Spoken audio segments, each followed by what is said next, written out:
comenzamos bajo el tema tipología cristológica del Antiguo Testamento. En palabras sencillas, ¿de qué manera Cristo se tipifica en diferentes eventos, instituciones y personajes bíblicos? Y usted dirá, ¿cómo que Cristo se tipifica? Bueno, porque en el Antiguo Testamento todavía la promesa del Mesías no se había cumplido. Sin embargo, la figura de Cristo se hace real desde el principio de la presentación bíblica, yéndonos a Génesis capítulo 1 y versículo 1, pero desde mucho más que antes, porque al Dios que nosotros le servimos es Padre, Hijo y Espíritu Santo, es el Labal, es el Eterno, es el Adonai. O sea que siempre las tres elementos que constituyen nuestro Dios están presentes en Dios mismo. Comenzamos aquel estudio bíblico recapitulando con una cita bíblica en Juan capítulo 5 versículo 39, especialmente haciendo reseña bajo la frase que dice escudriñar las escrituras. Luego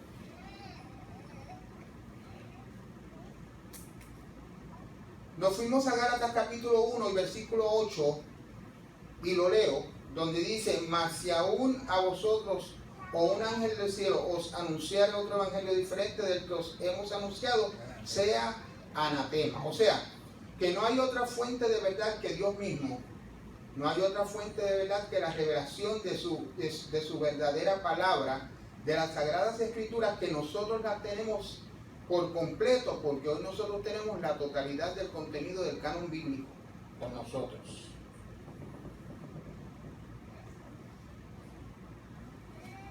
Dios siempre se ha revelado a sí mismo a través de la figura de Cristo.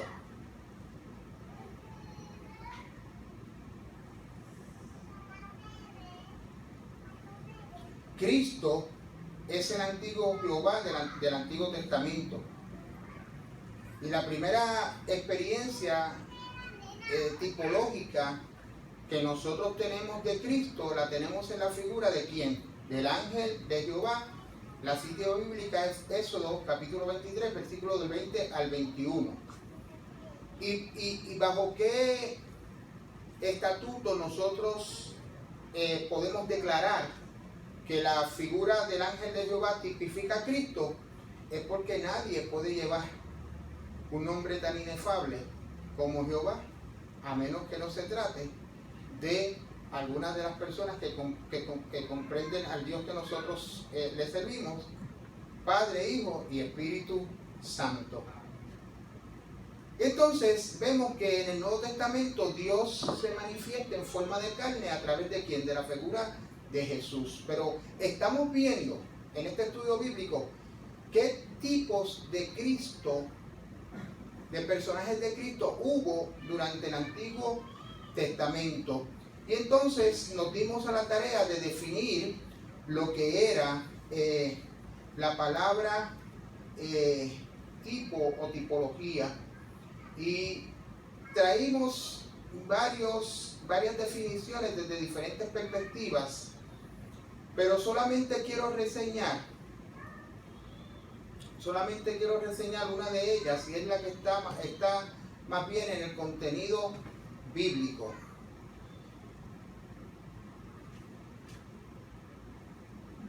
Aleluya. En el sentido bíblico de la palabra, podemos decir que un tipo es un personaje. ¿Cuántos me siguen? Un tipo es un personaje, una institución, un ritual o un acontecimiento histórico del Antiguo Testamento que, unido a su significado literal, representa alguna realidad del Nuevo Testamento. Eso es un tipo. Si alguno de ustedes tienen alguna pregunta, pueden estar en la libertad de expresar la misma. O sea que entonces todo el sistema ceremonial, las leyes civiles dadas de Israel, estaban llenas de diferentes tipos. los animales ofrecidos en el altar era una tipología. Los muebles y los utensilios utilizados en el tabernáculo eran una tipología. Los ritos inherentes representaban a quien, a Cristo sacrificándose, prefiguraban al Señor y a su obra redentora, que luego, cuando llegara el momento del cumplimiento de la promesa del Mesías y del ministerio de Cristo manifestado, se iban a realizar. ¿Ok? Inclusive mencionamos que aún en Hebreos 10:20, cuando el velo del templo se rasga, que separa el lugar santo del lugar santísimo, ese evento del velo rasgándose es un tipo del cuerpo de Cristo en la cruz del Calvario. Por eso dijimos que los tipos pueden ser eventos, personajes o situaciones específicas que se manifiestan en el Antiguo Testamento y que luego en el Nuevo Testamento toman un cumplimiento. Bien, estuvimos hablando del primer Adán y estuvimos hablando del postrer Adán. Y comenzamos a establecer relación tipológica entre el primer Adán y el segundo Adán.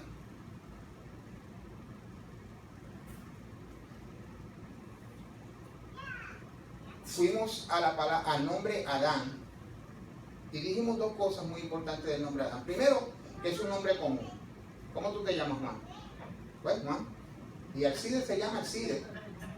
Y Junior se llama Junior, le dicen Junior, ¿verdad? Así que Adán es un nombre común. Adán es un nombre como el mismo que es Fernando. Pero Adán también tiene un significado etimológico. Y el significado etimológico de la palabra Adán es rojo o rojizo, color bermejo. En el pasado, especialmente los egipcios, cuando pintaban la figura de un ser humano, le pintaban la carne color bermejo o color rojizo. ¿Ok? Ahora, la raíz hebrea, oiga bien, repite conmigo, hebrea, la raíz hebrea del nombre Adán, específicamente la frase Dan, significa sangre. Significa sangre. Así que, aún cuando se le da el nombre común a Adán, ya en el significado etimológico de la palabra tenemos dos elementos que tipifican a Cristo.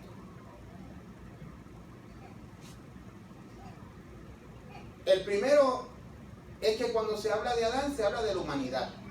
Adán significa hombres. ¿Ok? Segundo, que la palabra Adán en hebreo implica el color rojo. Del barro que fue formado el hombre, que era color rojizo. Y además de eso, la palabra Adán significa sangre. Hubo un pasaje bíblico o una esquela bíblica que quisimos nosotros traer a explicación, y fue el extraño fenómeno de la sudoración hemática de Cristo en el Getsemaní, como gotas de sangre en el Getsemaní. Y entre lo que mencionamos la semana pasada, dijimos que fisiológicamente este evento se ha repetido no solamente en la figura de Cristo, sino que se ha repetido en otros personajes de la historia, y tiene una explicación fisiológica. Cuestionamos si ese fenómeno extraño de sudoración hemática de Cristo en el Getsemaní era en relación a un evento literal, como que yo di un golpe aquí ahora, o simbólico, ¿qué significaría el golpe que dio el pastor encima del podio? ¿Cuántos me siguen? Así que lo que sucedió allí fue que los poros de la epidermis humana del Hijo de Dios transpiraron en un momento sangre o un líquido acuoso o una coloración sanguinolenta, efecto de una relación psicosomática violenta. Y usted dirá, ¿qué es eso de psicosomático violento? Cuando usted recibe un evento que le causa a usted un profundo dolor interno, y vamos a decir que llega al alma, el cuerpo comienza a bombear sangre hacia la epidermis en cantidades fuera de lo que es normal. Y esta sangre llega a la periferia, rompe plaquetas y puede filtrarse a través de los conductos secretores. ¿Y cuáles son los conductos secretores que tenemos nosotros en la piel? Pues son las glándulas sudoríparas, ¿a través de quién? De donde sale ¿qué? El sudor. Eso fue lo que sucedió allí en el Getsemaní. ¿Ok?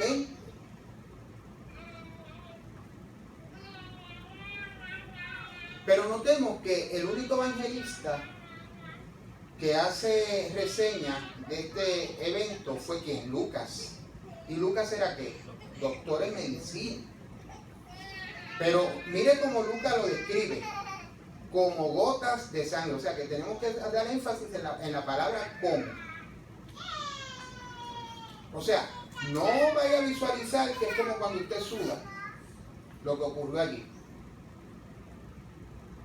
sino que se manifestó esa reacción psicosomática en el cuerpo de Cristo en aquel momento dado en el Getsemaní.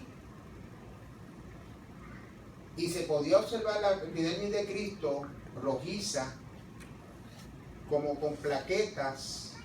¿Cómo lo explico? Como con grumo. ¿Cuántos han hecho harina aquí? Claro, es un grumo, ¿verdad? O en algún momento dado pudo haber secretado también un sudor sanguinoliento. ¿Cuántos me siguen?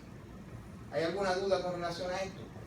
O sea, que el evento de Cristo en el Getsemaní tuvo una base fisiológica del comportamiento humano, porque Cristo era ¿qué? 100% ¿qué? Hombre y 100% Dios. Todavía él no había experimentado el dolor físico en su cuerpo, ¿verdad que no? No lo había experimentado en el Getsemaní. ¿Y qué dolor era el que le estaba experimentando en el Getsemaní? Que llegó un momento dado en que dijo: Padre, si es posible, pasa de mí esta copa. El dolor del peso del pecado de toda la humanidad. Piense usted qué agonía interna tan violenta estaba ocurriendo en el cuerpo del Señor Jesús en aquel momento dado.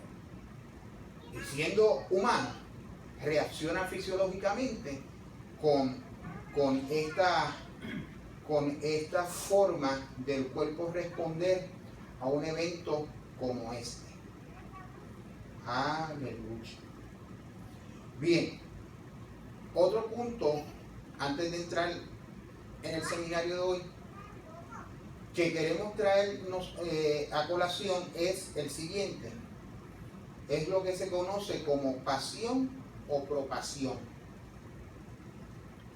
¿Qué ocurrió en el Getsemaní? ¿Qué le ocurrió a Cristo? Hablamos de la pasión de Cristo.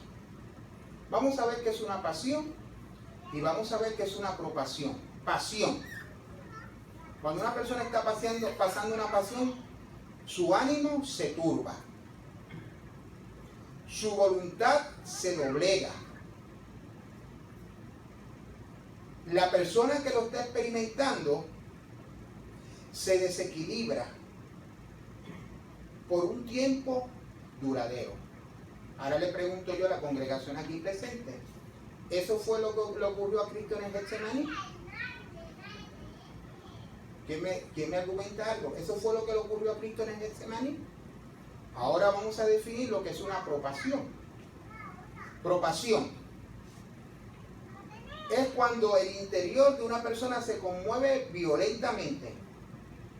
Es cuando una persona comienza a sentir unos dolores íntimos, pero no le quita la serenidad ni la calma. Y es por un plazo breve. Ahora yo le pregunto a la congregación, después de haber definido lo que es una pasión y lo que es una propasión, ¿qué usted considera que experimentó Cristo en el Getsemaní? ¿Una pasión o una aprobación? Hermano Vale. Hermano Vale, pase acá, allá el micrófono. Aleluya. ¿Qué usted considera que experimentó Cristo por definición? Una aprobación. Una aprobación. Porque fue breve y sintió en el alma, ¿verdad? Pero no perdió la serenidad, la calma. Correcto. Luego del Getsemaní, tenemos documentación histórica en los evangelios de que surgieron otros eventos donde Cristo interactuó como usted y yo estamos interactuando hoy en un momento dado, de acuerdo al hecho histórico que hubo.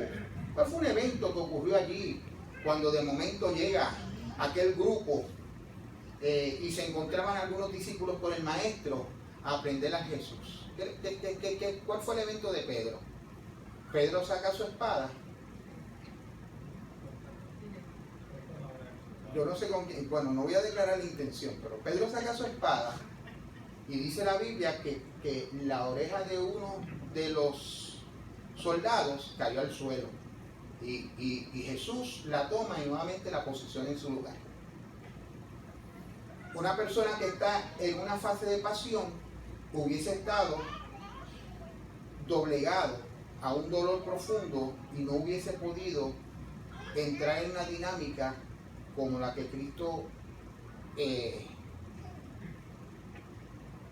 provocó luego del evento de Getsemaní, por traer un ejemplo.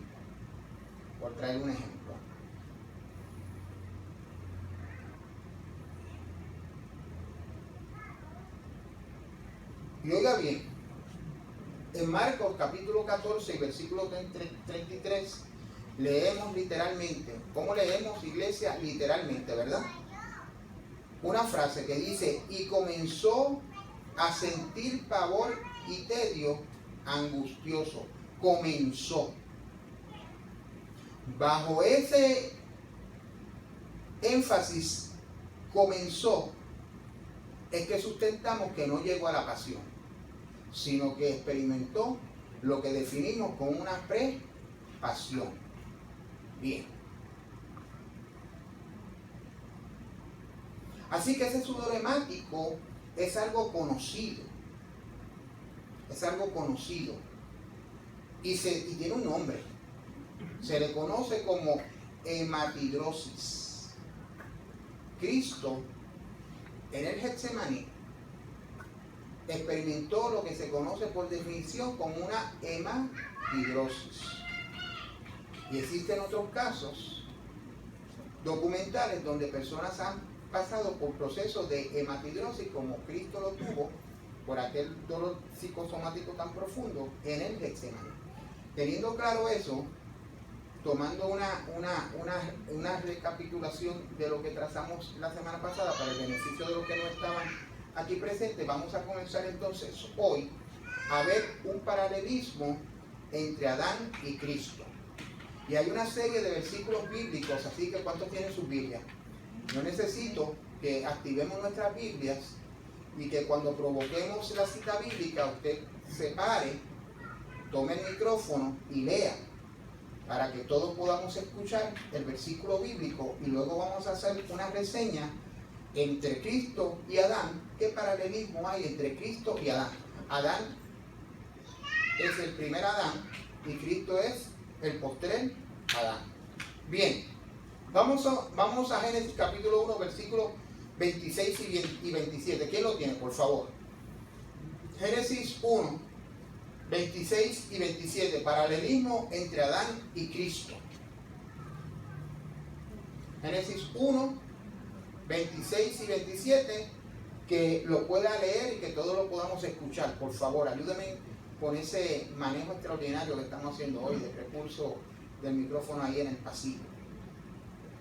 Entonces dijo Dios: hagamos al hombre a nuestra imagen, conforme a nuestra semejanza, y señoree en los peces del mar, en las aves de los cielos, en las bestias, en toda la tierra y en todo animal que se arrastra sobre la tierra. Y creó Dios al hombre a su imagen. A imagen de Dios lo creó. Varón y hombre y hembra lo creó. Bien, vamos con una frase muy sencilla, a buscar qué relación, qué paralelismo hay entre Adán y Cristo. Mire, sencillo, acabamos de leer por la Escritura que Adán fue criado a imagen y a semejanza de Dios. ¿Cuántos me siguen? ¿Qué quiere decir imagen y semejanza? ¿Que físicamente era parecido a usted? ¿En qué sentido el hombre fue creado a imagen y semejanza de Dios? Fue creado a imagen y semejanza de Dios, no en el sentido físico, porque nuestro Dios es espíritu y el hombre es tripartita, cuerpo, alma y espíritu. O sea que físicamente no, sino que cuando hablamos de imagen y semejanza estamos hablando de que hemos sido la única creación. ¿Usted me escuchó bien? La única creación que puede tener comunión con Dios. Ahí está la imagen y semejanza, bajo una condición. ¿Sabe cuál es la condición? Santidad. Santidad. La santidad nos permite a nosotros tener una comunión a imagen y semejanza de Dios. Y usted dirá, pero pastor, ¿por qué la santidad? Vemos que cuando el hombre posteriormente desobedece, ya esa relación se rompe, porque el hombre había entrado en un proceso de desobediencia y pecado y no había habido una reconciliación. Por lo tanto, ¿dónde está el principio? Nosotros podemos comunicarnos con Dios, ¿verdad que sí? Porque hemos sido hechos a imagen y semejanza de Dios. Pero tenemos que estar en el orden de Dios para que esa comunicación se pueda establecer. Vamos a buscar Juan capítulo 14, versículo 9 y Colosenses capítulo 1, versículo 15, por favor. Alguien que me busque Juan 14, 9 y Colosenses 1, 15.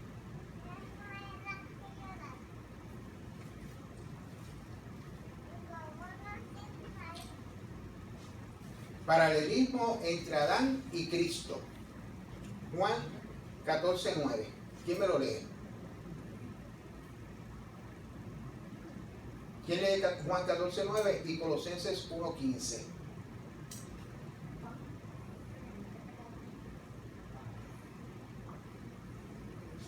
Juan 14, 9. Sí.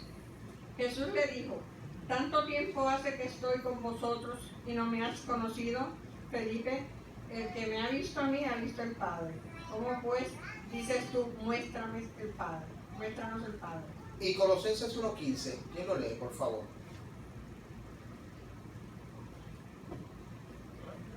Colosenses 1, 15. Juan, léelo, por favor.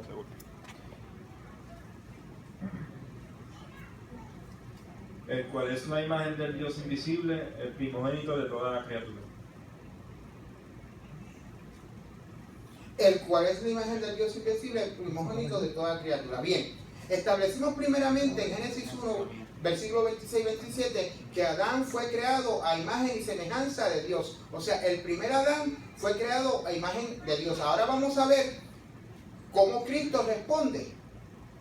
Cristo también es imagen invisible del Dios invisible, nos lo dice Juan capítulo 14, versículo 9 y Colosenses 1, 15. Por lo tanto, establecemos que de la misma forma que Adán fue creado a imagen y semejanza de Dios, estamos viendo el paralelismo entre Adán y Cristo. Cristo es imagen visible del Dios invisible. ¿Cuántos me siguen? Bien, otro paralelismo entre Adán y Cristo es el siguiente. Adán fue creado para ser compañero de Dios. ¿Dónde dice eso? Génesis capítulo 2, versículo 15. Génesis capítulo 3, versículo 8. La primera parte de ese versículo 8 establece que Adán fue creado para ser compañero de Dios. Ahora, pero ese compañerismo fue interrumpido. ¿Dónde nos lo especifica? En Génesis 3, versículo 8. Y como ese compañerismo quedó interrumpido, entonces Adán fue expulsado de la presencia de Dios y lo tenemos en Génesis capítulo 3, versículo 24. Ahora bien, si Adán fue creado para ser compañero de Dios, vamos a Cristo. Cristo fue siempre el compañero idóneo de Dios. Y usted dirá, pastor, pero ¿cómo usted llegó a esa afirmación? Pues mire, Juan capítulo 1, versículo 2. ¿Quién me lo lee? Juan 1, 2.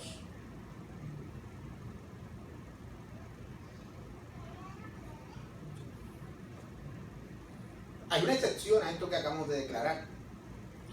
Cristo fue siempre el compañero idóneo de Dios. Vamos a leer Juan 1, 2. ¿Quién me lo lee? Aleluya. Sí, Nereida, léelo. Que te escuchemos todos. Este era el principio con Dios. Sí, 1, 2. Este era en el principio con Dios. O sea, que Cristo fue siempre con quién? Idóneo con Dios. Ahora, hubo una excepción. ¿Dónde usted piensa que fue esa excepción? Donde Cristo no fue idóneo con Dios. ¿Dónde fue esa excepción? ¿Dónde? No escucho. En la cruz. Por eso que Mateo 27:46 lee de la siguiente forma. ¿Quién me busca Mateo 27:46?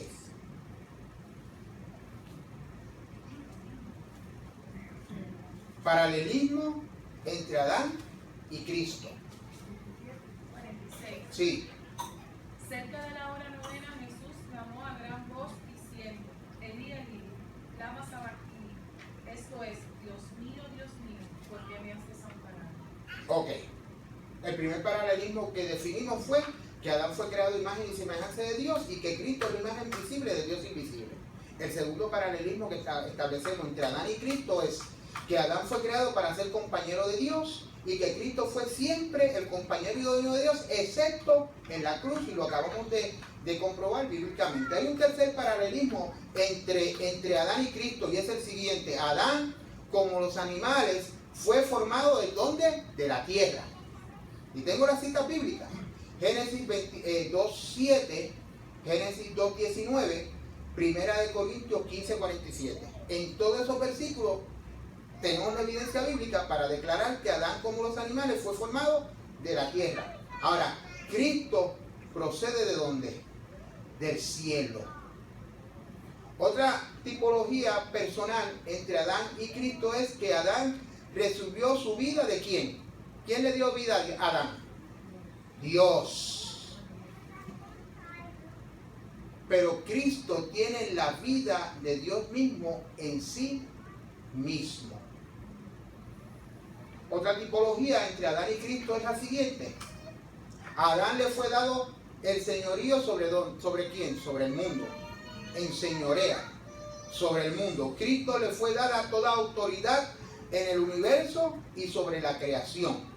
¿Qué autoridad le fue dada a Cristo? La primera autoridad que le fue dada a Cristo fue dominio sobre el reino animal. Mateo 17:27, ¿qué dice? Yo quisiera ir a todas estas citas bíblicas, pero nos tomarían 8 horas o más. Pero Mateo 17:27, donde establece que toda autoridad en el universo y sobre la creación le fue dado a Cristo, como a Adán también se le fue dado señorío sobre el mundo, y específicamente a Cristo se le dio dominio sobre el reino animal. ¿Qué dice ahí? Sin embargo, Sí, léelo, Vanessa, que yo tengo muchos más. para no ofenderle, ve al mar y echa el anzuelo, y el primer pez que saque, tómalo, y a él abrirle la boca, hallarás un extranjero, tómalo y dáselo por mí y por ti. Ok, usted dirá, wow, pero en el Nuevo Testamento, cuando había que pagar ese tributo, Dios le dice, abre la boca al pez, que ahí está. Ahí está demostrado entonces que Dios tiene dominio sobre el reino animal. ¿Lo tiene o no lo tiene? Lo tiene. Cristo tenía dominio sobre el reino vegetal. Marcos 1:13. Marcos 1:13. El 14. Dominio sobre el reino vegetal. Aleluya. Marcos 11, del 13 al 14. ¿Quién me lee ese? Y estuvo allí en el desierto 40 días y era tentado por Satanás y estaba por las fieras y los ángeles le servían. Ok. El 13 y el 14. 14. Léete el 14 y léete también el 28. Después que Juan fue encarcelado, Jesús vino a Galilea predicando el evangelio del reino de Dios. Y el 28. Y muy pronto se difundió su fama por toda la provincia alrededor de Galilea.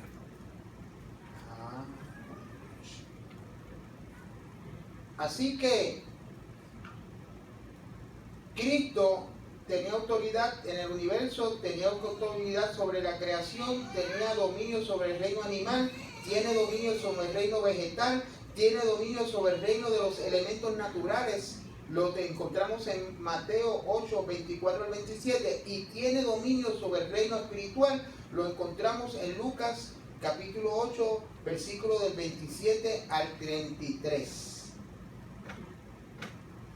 Ese es Cristo. Pero ¿qué le sucedió a Adán? Adán perdió su señorío como rey de la creación por causa de la desobediencia. Si usted busca Génesis capítulo 3, versículo del 17 al 19, usted va a tener ahí el evento donde Adán pierde su señorío como rey de la creación. Pero Cristo va a retener para siempre su grandiosa autoridad. Isaías 9, del 6 al 7. ¿Quién me busca esa cita bíblica?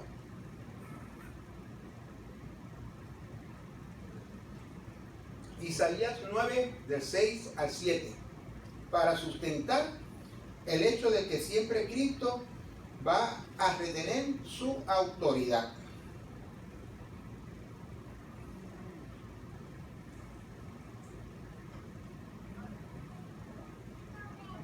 Sí, Vanessa.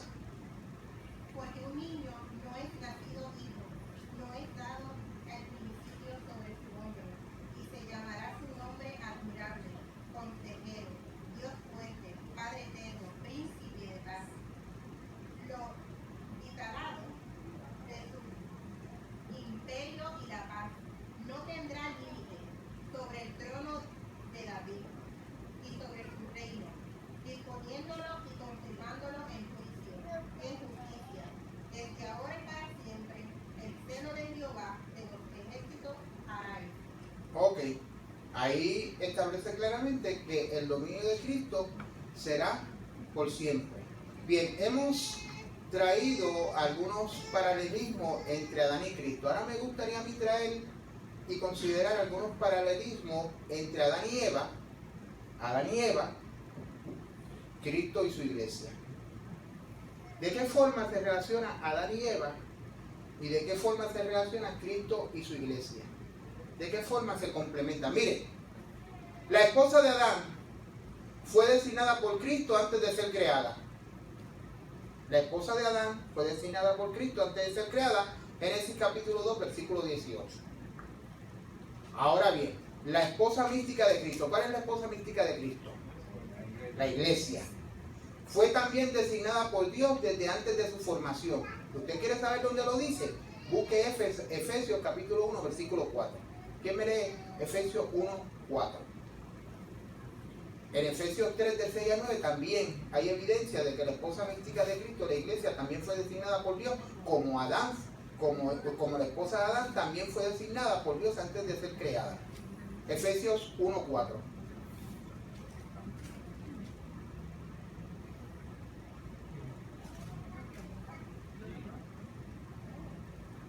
Según nos escogió en él antes de la fundación del mundo, Ahí está.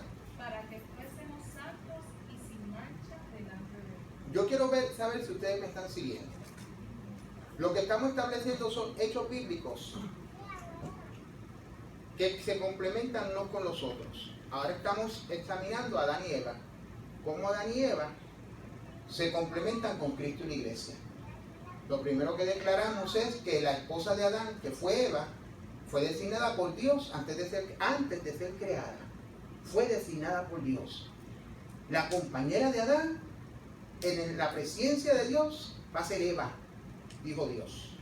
De esa misma forma, la iglesia mística de Cristo fue designada por Dios desde su presencia antes de su formación. antes de que Cristo muriera en la cruz del Calvario, antes de que llegara el evento de la formación de la iglesia, en el libro de Hechos, ya Dios había designado la iglesia mística de Cristo como designó la esposa de Adán, de ese primer Adán. La esposa del primer Adán es Eva. La esposa del postrer Adán es ¿quién? La iglesia. Ahí está. Bien. La esposa de Adán, voy a la esposa de Adán, fue creada por Dios mismo. Eso lo dice Génesis capítulo 2, versículos de 21 al 22. Esos versículos dicen que la esposa de Adán fue creada por Dios mismo. Ahora, la esposa de Cristo está siendo igualmente formada por Dios. De la misma forma que la esposa de Adán fue creada por Dios, la esposa de Cristo es formada por Dios. Hechos 15:14. ¿Quién me lee Hechos 15:14?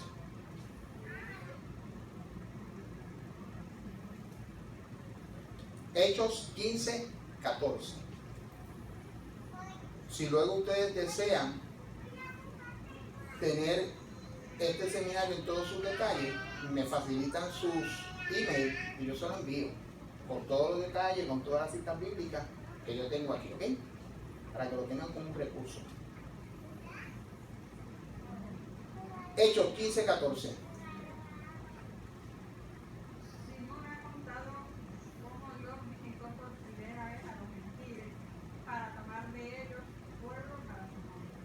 Para tomar de ellos, ¿qué?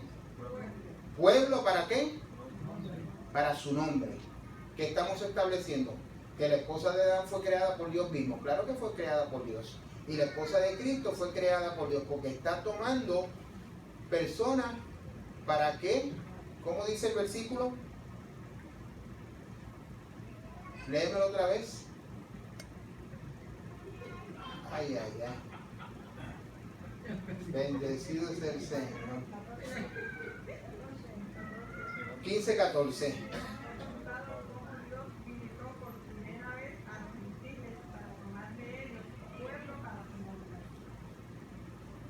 La esposa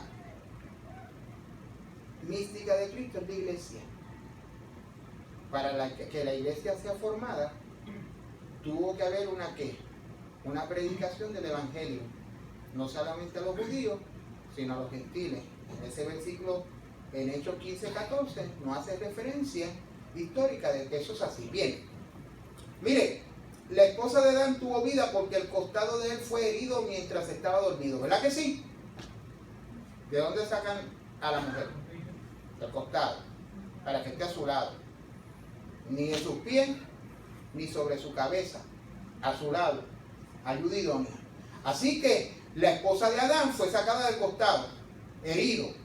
¿Verdad que hirieron a Adán? ¿Para qué? Cuando estaba ¿qué? Dormido. Ahora, la esposa de Cristo, que es quien, la iglesia, ¿verdad?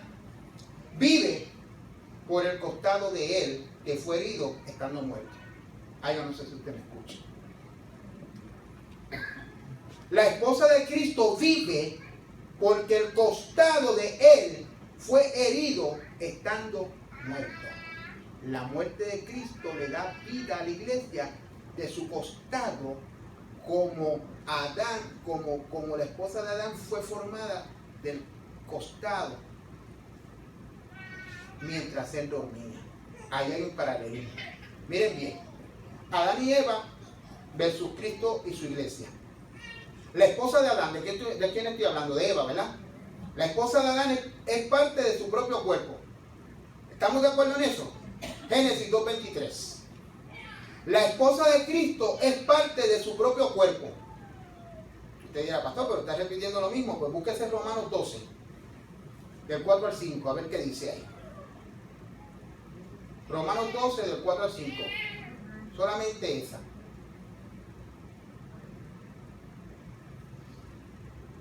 Y en lo que me buscan esa cita bíblica, vamos a ver cuál es la diferencia entre el cuerpo de Cristo y la esposa de Cristo. Porque hablamos del cuerpo de Cristo. ¿Quién es el cuerpo de Cristo? Hello. ¿Quién es el cuerpo de Cristo? ¿Y quién es la esposa de Cristo? No lo oigo. Entonces, ¿habrá alguna diferencia entre la esposa, el cuerpo de Cristo y la esposa de Cristo? Esto lo vamos a ver próximamente. Vamos a buscar Romanos 12, del 4 al 5, para sustentar el hecho de que la esposa de Cristo es parte de su propio cuerpo. ¿Qué dice Romanos 12, del 4 al 5, por favor? 12 de 4 al 5. Sí, Vanessa. 12 de 4 al 5. Porque la manera que en un cuerpo tenemos muchos miembros, pero no tenemos dos miembros, tienen la misma función. Así nosotros, siendo muchos, somos un cuerpo en Cristo, y todos miembros los unos de los otros, de manera que teniendo diferentes dones según la gracia que nos es dada, si el de profecía, úsese conforme a la medida de la fe. Correcto. Acabamos de leer que así como nosotros somos muchos miembros, somos uno en el cuerpo de Cristo. Bien. Mire, ¿cuál es la diferencia entre el cuerpo de Cristo y la esposa de Cristo? Vamos a declararlo primero. A Adán se le presentó su esposa. ¿Verdad que sí? A Adán se le presentó a Eva. Génesis 2:22. A Cristo le va a ser presentada su esposa. ¿Cuántos me siguen? A Cristo le va a ser presentada su esposa. La esposa de Adán fue su gloria. 1 Corintios 11:7. Pero la esposa de Cristo es su gloria. Nos lo dice Efesios 1, versículo 12, Efesios 3, versículo 21, 2 Tesalonicenses 1, del 1 al 18. Todos estos versículos declaran que la esposa de Cristo es su gloria, como la esposa de Adán fue su gloria. Yo quiero que usted me busque 1 Corintios 11:7 para ver cómo la esposa de Adán dice ese versículo que fue su gloria. 1 Corintios 11:7. Porque el varón no debe cubrirse la cabeza, pues él es imagen y gloria de Dios, pero la mujer es gloria del varón. Ahí está. ¿La mujer es gloria de quién? Pues, entonces la esposa de Adán fue gloria de quién? Búsqueme Efesios 1:12. Es que si declaro y no lo sustento bíblicamente, pues como que se queda una pequeña área que puede causar alguna duda. Así que la esposa de Cristo es su gloria. Efesios 1:12, ¿qué dice?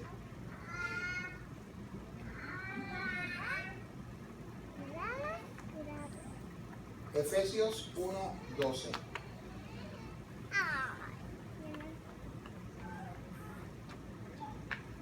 Aleluya. Sí, leo, Juan. Para que seamos para alabanza de su gloria nosotros que antes esperamos en Cristo. Para que seamos para alabanza de su gloria, nosotros que antes esperamos en Cristo. De la misma forma que la esposa fue para su gloria, 1 Corintios 11:7, la esposa de Cristo es para su gloria. Y esos versículos, Efesios 1:12, Efesios 3:21, 2 de Tesalonicenses 2 del 1 al 18, 2 de Tesalonicenses 1:18, así lo declara. Llevamos 2 años conociéndonos, ¿verdad que sí? Ustedes nunca van a ver en su pastor que yo presente un postulado que no tenga un texto bíblico que lo sustente. Cualquier declaración que este pastor en algún momento dado declare que pueda ser un poco chocante, hay un texto bíblico que va a sustentarlo, porque no se trata de interpretación teológica personal, se trata de interpretación teológica cristocéntrica, de lo que dice la Biblia, no de lo que yo pueda pensar como teólogo, es de lo que dice la Biblia. El cuerpo de Cristo es igual a la esposa de Cristo. Oiga bien, el cuerpo de Cristo es igual a la esposa de Cristo. Eso es lo que estamos declarando, ¿verdad que sí? Porque vamos para la Biblia. Y estamos viendo cómo Adán y Eva versus Cristo y la iglesia. Pues mire, la esposa de Adán compartió con su señorío, ¿verdad que sí? La esposa de Adán compartió su señorío. Génesis 1:28 lo dice. La esposa de Cristo compartió con Cristo su dominio. Va a compartir su dominio. Romanos 8:17. ¿Quién me busca Romanos 8:17? ¿Quién me busca Apocalipsis 5:15? Romanos 8:17, Apocalipsis 5:15. Primero que lo tenga, lo puede leer. Voz alta, por favor. Romanos 8:17. No te oigo, Vanessa, de pie duro, por favor. Y hijos también herederos, herederos de Dios y coherederos con Cristo. Si es que padecemos juntamente con Él, para que juntamente con Él seamos glorificados. Hijos y coherederos del dominio de Cristo, si padecemos juntamente con quién, con Él. Si padecemos juntamente con Él, nosotros que somos la esposa de Cristo, vamos a ser parte del dominio que Cristo tiene. Ahora bien, miren lo siguiente. Adán fue sometido a tentación, ¿verdad que sí? ¿Sí o no? ¿Y Cristo fue sometido a tentación? ¿Y nosotros seremos sometidos a tentación? La forma en que Adán fue sometido a tentación, la forma en que Cristo fue sometido a tentación, la forma en que nosotros somos sometidos a tentación, tienen un mismo patrón. Quizás elementos distintos, pero un mismo patrón. Vamos ahí. Vamos a Adán. El primer Adán. ¿Fue tentado por quién? Por Satanás. Génesis 3 del 1 al 6. Satanás empleó a la serpiente y a Eva para tentar a quién? A Satanás. Ahora bien, el diablo personalmente tentó a quién? A Jesús. ¿Y dónde dice eso? En Mateo 4:1. Ahí lo dice. ¿Y quién usted piensa que va a provocar tentación en el creyente?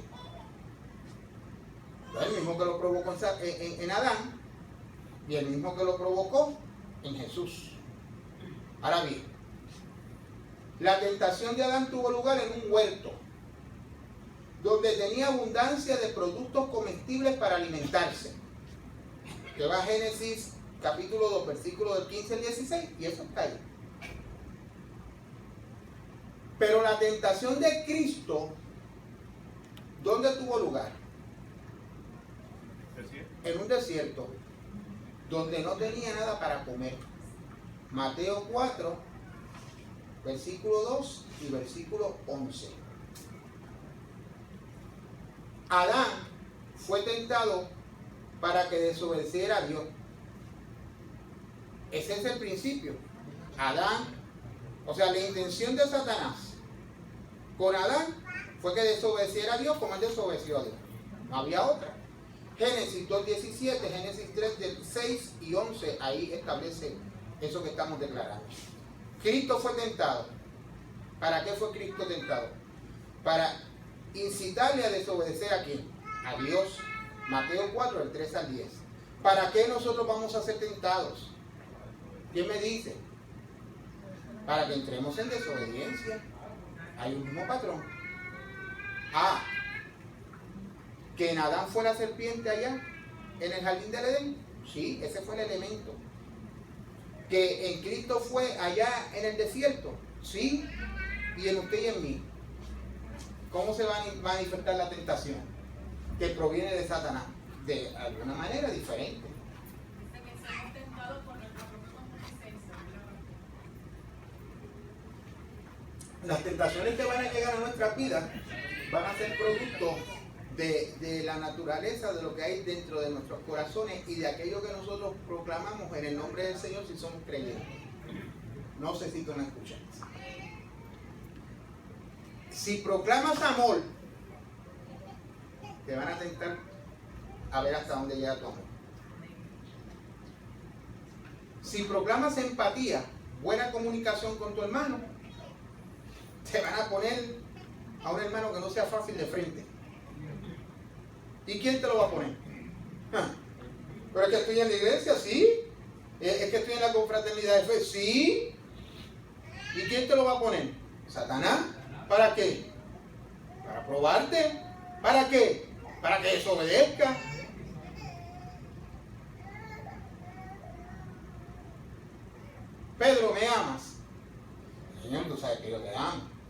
me ama. Ay, Señor, por favor, no me ofendas.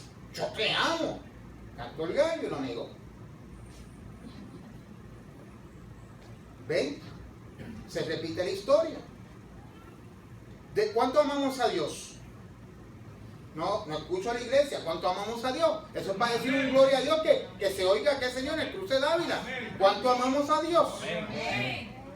¿Y por qué le desobedecemos? Porque somos ¿qué? Tentados. Eso es lo que yo quiero que ustedes se lleven a la aquí. Miren, Adán y Eva tentados con objeto de que no dieran crédito a las palabras de Dios. Dios le estableció un orden, Génesis 2:16.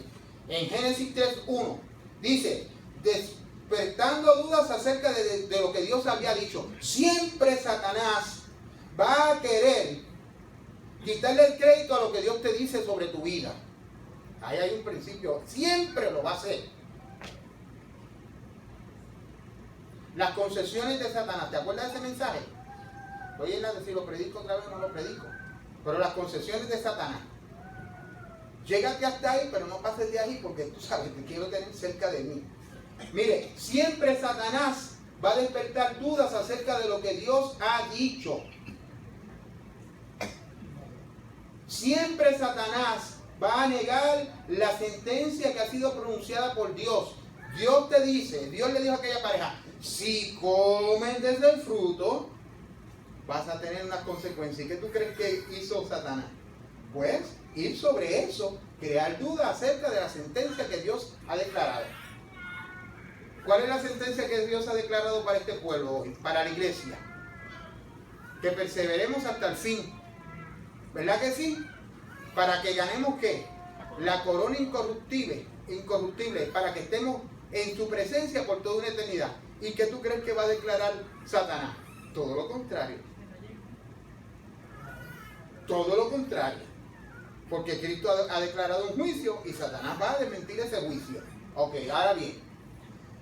Siempre va a incitar dudas sobre la voluntad de Dios. Siempre va a sugerir la prohibición decretada por él para injusticia. Eso fue con Adán. Eso ha sido en la historia. Eso es en el presente y eso se seguirá haciendo. Esa es la manera en que somos sometidos a la tentación, como fue sometido Cristo y como fue sometido Adán. Y usted dirá, porque Adán y Cristo son tipos uno del otro. Ok. Déjame ver qué más yo puedo tener por aquí rapidito.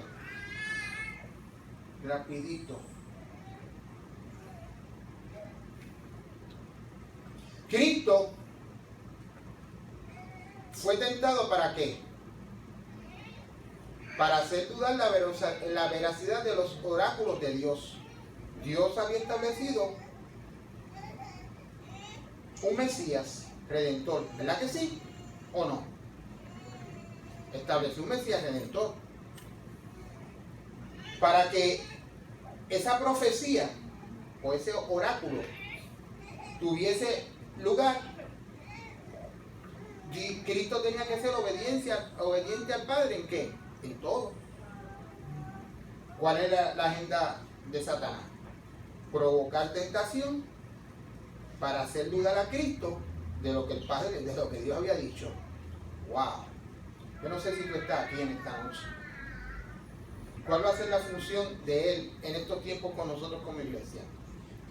Establecer la duda. Para que la veracidad de lo que Dios ha declarado sobre ti, sobre tu casa, sobre los tuyos, sobre tu familia, no se haga manifiesta. Dios lo dijo. Oiga, si Dios lo dijo, Él lo hará. Si el hombre lo dice, dúdalo. Si el hombre se emocionó y te profetizó, dúdalo. No vas a ver el cumplimiento y tú no tienes que ser muy espiritual para darte cuenta. Párate, pero ven acá. No veo esto por ningún lado. Bueno, porque entonces lo que yo te puedo decir es que lo que Dios dice se cumple. Lo otro yo te lo dejo a ti. Y con esto me voy. Adán y Cristo sometidos a la tentación. Satanás apeló a tres formas para tentar a Adán y a Eva. Está ahí en Génesis capítulo 3, versículos 5 al 6, y en 1 Juan 2:16 habla de qué tres formas utilizó Satanás para tentar a Adán y a Eva. Pero mire, como lo hizo con ella, lo hizo con Cristo y lo va a hacer con nosotros. La primera forma de tentación, apelando al cuerpo, al fruto.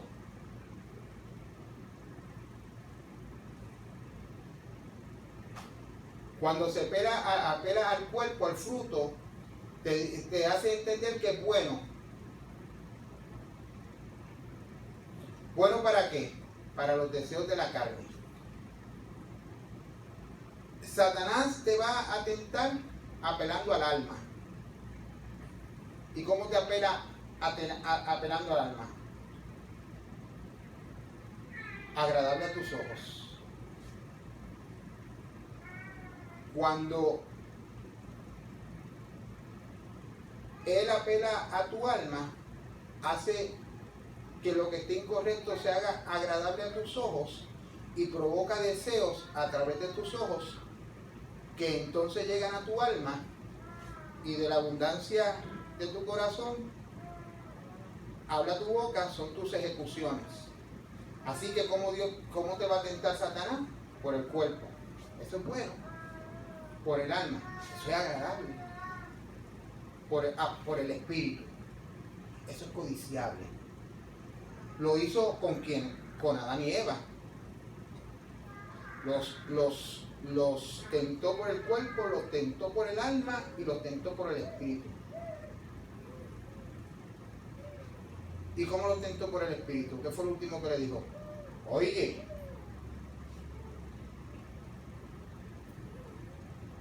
si te haces independiente de Dios, fue lo que le dijo, serás como Él. Aleluya. ¿Apeló a qué? Al espíritu. Lo introdujo a la psiquis de la toma de decisiones a través de qué? De los sentidos. Todo aquello que llega a través de nuestros sentidos, tacto, boca, los sentidos que tenemos, y nosotros los traemos a nuestro alma, no en el orden de Dios, nos va a llevar a qué? A desobediencia.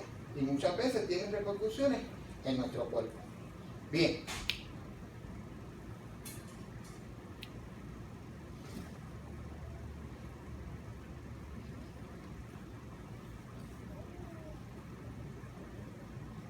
Esas mismas tres formas las utilizan para tentar a Cristo. ¿Cómo tentó a Cristo? Apeló al cuerpo. ¿Cómo tuvo hambre? Convierte eso en pan.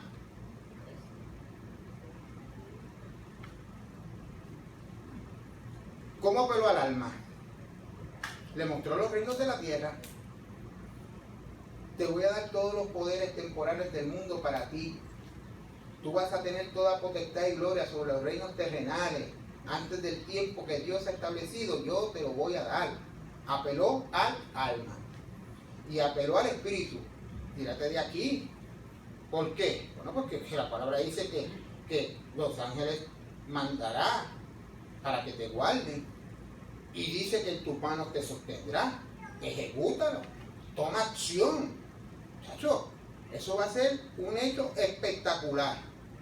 ¿Usted sabe lo que es? Que tú te tires y que Dios mande a todos los ángeles a protegerte.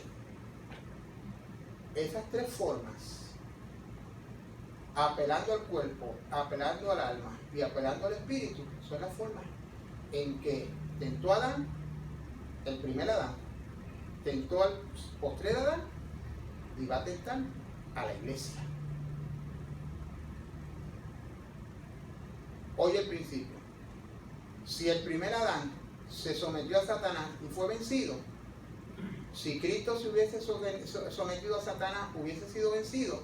Y si la iglesia se somete a Satanás, va a ser vencida. Cristo, el postrer Adán, se sometió a la voluntad de Dios y venció al diablo. Si el primer Adán se hubiese sometido a la voluntad de Dios, hubiese vencido a la tentación. Si la iglesia se somete a la voluntad de Dios como lo hizo Cristo, ¿para qué? Para ser más que vencedora. Contrastes entre Adán y Cristo. Adán murió por sus pecados, ¿verdad que sí? Cristo murió por nuestros pecados. En Adán todos somos ¿qué? Pecadores. En Cristo somos todos constituidos justos. En Adán estamos sentenciados a muerte. En Cristo somos hechos poseedores de la vida eterna. En Adán estamos separados de Dios. En Cristo somos llevados a Dios. En Adán participamos de una naturaleza divina. En Adán participamos de una naturaleza caída. Y en Cristo nosotros participamos de una naturaleza divina. Y cuando hablo de divino, hablo de la calidad espiritual. Y la calidad espiritual es en relación proporcional a su búsqueda personal. No a la de su hermano. Usted no puede comparar su relación con Dios con la de su hermano.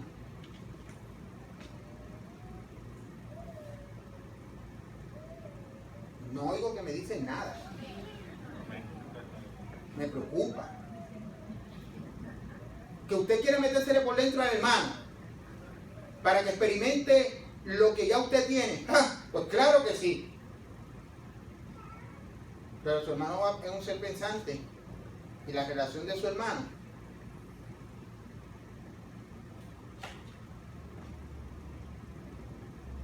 le responde directamente a Dios Altísimo. Por eso es que no podemos establecer un orden como ponte la camisa con corbata si quieres entrar por ahí para acá, para traerte un ejemplo, porque es que tú dices, no lo siento, no lo siento. ¿Y qué tú le vas a decir a un hermano que dice que no lo siente? No a Dios, sino que no siente hacer lo que en un consejo quizás tú le estás diciendo que debe hacer. ¿Estoy seguro que eso me va a impedir a mí la salvación? Y después te va a decir, ¿no? ¿Acaso tú eres Dios para juzgarme a mí? Y tú lo que estás es que aconsejándolo espiritualmente. Pero el hermano lo está comiendo desde su perspectiva, de su relación con Dios, porque la salvación es individual. Juan se vestía de telas de saco, pero no podía pretender que todo el mundo se pudiera usarlo. Eso era lo que Dios le dio a él. A Pablo lo mantuvo solo, sin una pareja, solo. Pero yo no puedo decir aquí que para servirle a Dios todo el mundo tiene que estar solo. No puedo. ¿Me entienden lo que te quiero decir? En Cristo nuestro destino es constantemente sufrimiento. Digo en Adán. Pero en Cristo nos regocijamos en un descanso permanente. En Adán todos somos condenados a juicio. En Cristo tenemos la seguridad de la gloria eterna. Y aquí voy a hacer una nota, una aclaración. Aunque el enemigo fue maldito, oye bien, y con esto cierro. Aunque el enemigo fue maldito, y la tierra igualmente a causa de la caída del hombre fue maldita, el hombre nunca jamás fue maldito.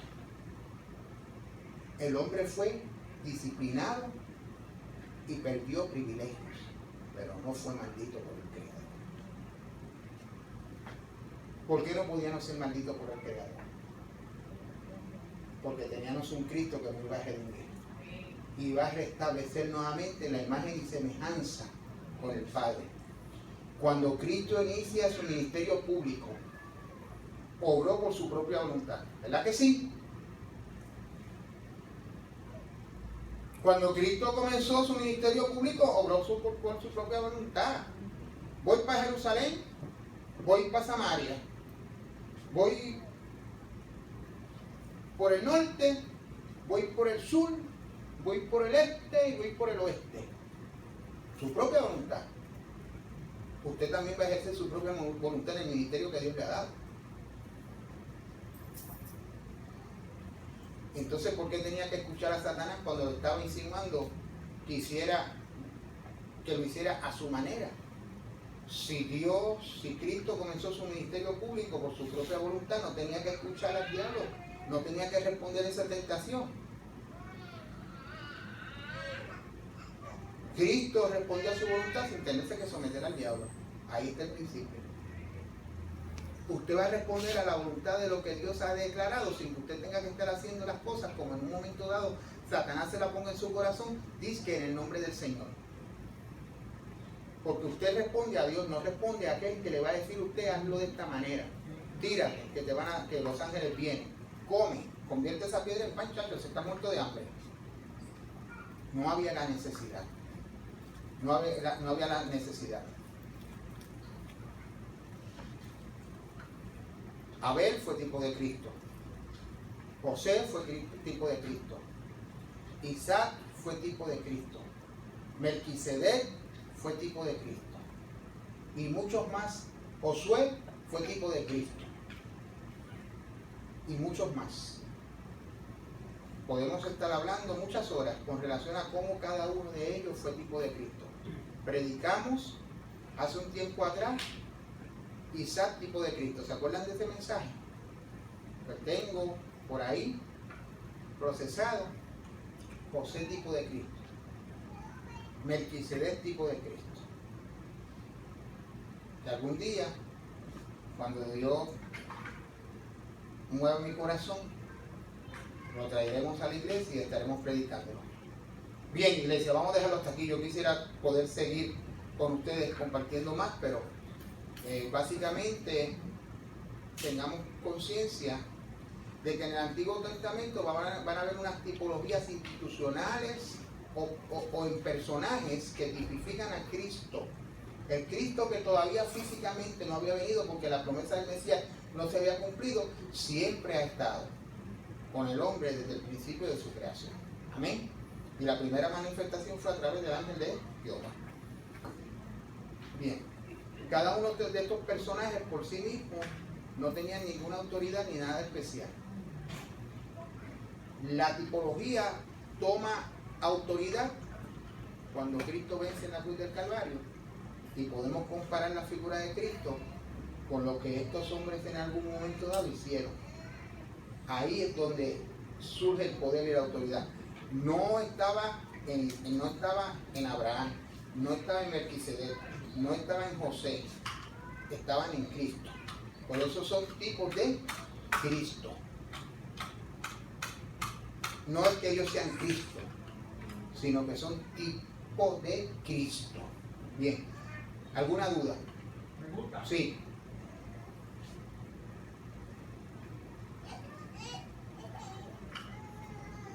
En el pasaje donde, ¿verdad? Dios le dice a Adán y a Eva que realmente no debían de comer de aquel fruto, ¿verdad?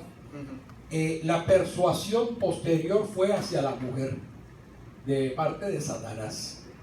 Mi duda es si habrá canalizado hacia la mujer por ser más débil quizá, porque fíjese que la persuasión en sí fue con la mujer. Tengo esa, a ver qué cree usted, pastor, sin ofender a las damas. Oiga bien, Adán fue creado directamente ¿por quién? ¿Por quién? Y la mujer, ¿de dónde surge? Del costado de la mujer. Fue hecha para que estuviese a su lado, para que fuera su complemento. Cuando Satanás lanza un dardo, lo va a lanzar al área de su vida que más posibilidades de que usted se someta a su voluntad pueda haber. Y eso lo tenemos que entender y muchas veces no lo entendemos. Esa área sensible es la que él va a atacar. En el caso de Eva, si ataca a eso que era su compañera idónea, su ayuda, era una forma muy sutil de llegar a él y provocar en él una acción como consecuencia de que tocó lo más sensible que había en su vida. Si usted es una persona muy espiritual, ¿cómo usted piensa que Dios, que Satanás lo va a provocar a usted? Esa área. No va a provocar por otra. Va a provocar por esa área.